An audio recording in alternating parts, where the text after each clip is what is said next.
partir do próximo ano, os municípios brasileiros podem ter uma receita adicional de quase 3 bilhões de reais. Isso pode acontecer caso a proposta de emenda à Constituição, que amplia a arrecadação do Fundo de Participação dos Municípios, seja aprovada na Câmara dos Deputados Federais em Brasília. Sobre esse assunto, eu converso agora ao vivo com o superintendente da AMM, a Associação Mato Grossense dos Municípios, Darcy Lovato. Bom dia, obrigado pela presença aqui com a gente. Bom dia, nós que agradecemos a oportunidade de passar as informações do movimento municipalista como um todo. Do que trata essa PEC?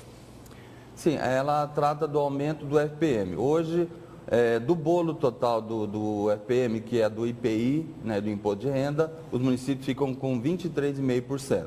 Então, a luta, a articulação aí é para que seja, inicialmente a ideia, a solicitação era de aumentar em 2%, né? Mas está chegando num acordo de ficar em 1%, 0,5% para 2015 e 0,5% para 2016. Existe uma mobilização agora, está sendo trabalhada uma mobilização agora dia 2 e 3 de setembro, com todos os prefeitos do país todos, para acompanhar a votação no Congresso para essa questão que ainda não se chegou a um consenso entre 2% e 1%. Existe corrente com 2%, existe. O governo federal sinalizou com 1% de aumento. Que já seria uma conquista para depois continuar a luta nos próximos anos. Com certeza. No caso do cálculo para 2015, é em torno desses 3 bi mesmo? A cada 0,5% no Brasil, para o Brasil todo, é em torno de 2,8 bilhões de aumento.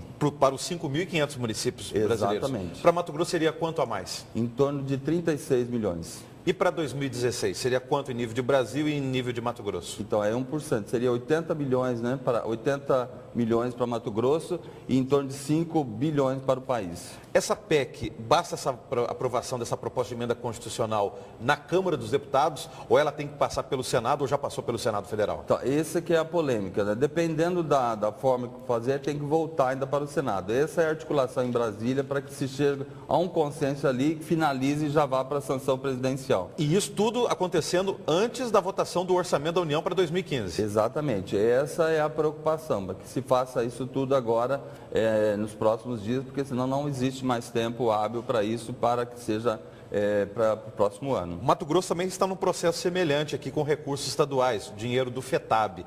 Houve a lei estadual da partilha do FETAB e houve também uma demanda por parte dos municípios, seja das prefeituras ou das câmaras de vereadores. Explique para a gente esse processo, por favor. Sim, a questão do FETAB já está em fase final, já está bem, é um outro processo, né? Desde que iniciou a lei, com a lei da autoria do deputado Riva, aprovado por todos os deputados da Assembleia, enfim, já foi para a sanção do governador, teve a regulamentação agora. Então, na regulamentação, coube a MM reunir as informações para poder produzir o índice. Assim nós fizemos, já publicamos inclusive, estamos informando os prefeitos que agora está em fase de análise e após a publicação do índice definitivo, aí é encaminhado para a Cefaz para poder, a partir de janeiro de 2015, então, já fazer a partilha desses recursos. Por que os municípios tiveram que fazer leis municipais específicas? Era sobre o quê? Na realidade, um dos 5 itens que trata a lei é com relação às estradas municipais não pavimentadas, né?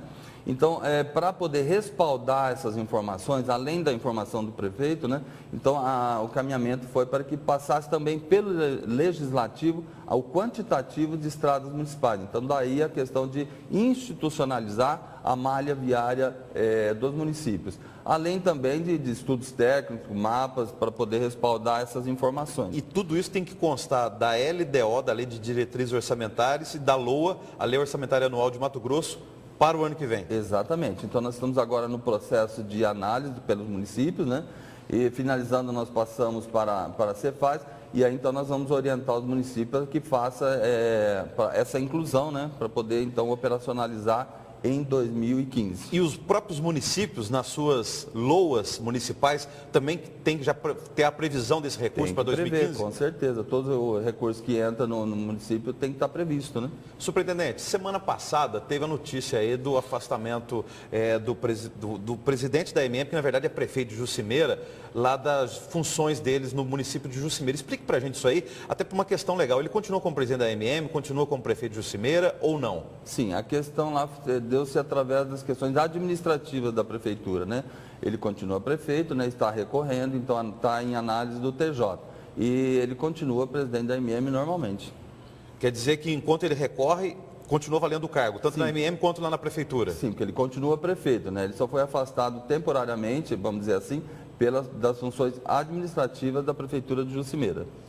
Nesse segundo semestre de 2014, o que a MM está priorizando, além dessas questões aí da partilha do IPI, da partilha do FETAB para 2015? Então, nesse segundo semestre, tendo em vista o processo eleitoral, né, fica um pouco atípico essas questões, né? Nós estamos agora programando para o início de setembro, né, um encontro aí com os candidatos a governador, está pré-agendado para o dia 4 de setembro, candidatos a governador e candidato a senador, tem esse acompanhamento do FETAB, tem a questão da pauta nacional, né, vamos dizer assim, e todas as atividades normais aí do segundo semestre. No caso, por exemplo, dos candidatos a governador e a senador, vocês querem o que deles? Compromisso por exemplo, de honrar as políticas públicas vigentes? O que é? Sim, nós estamos fazendo uma pesquisa entre os gestores, né, dos itens principais de interesse do municipalismo, para que a gente possa colocar na pauta nesse dia 4 aí. Então, nós estamos agora em fase de coleta de informações para que a gente possa, então, no dia 4, fazer esse evento. Ou seja, independente de quem ganha a eleição, seja para Senado, seja para governador, que ele, ao exercer o mandato, honre esses compromissos aí, essas políticas públicas. Esses compromissos na área do municipalismo. Obrigado aí pela presença ao vivo. Bom dia para o senhor. Eu que agradeço a oportunidade. Bom dia.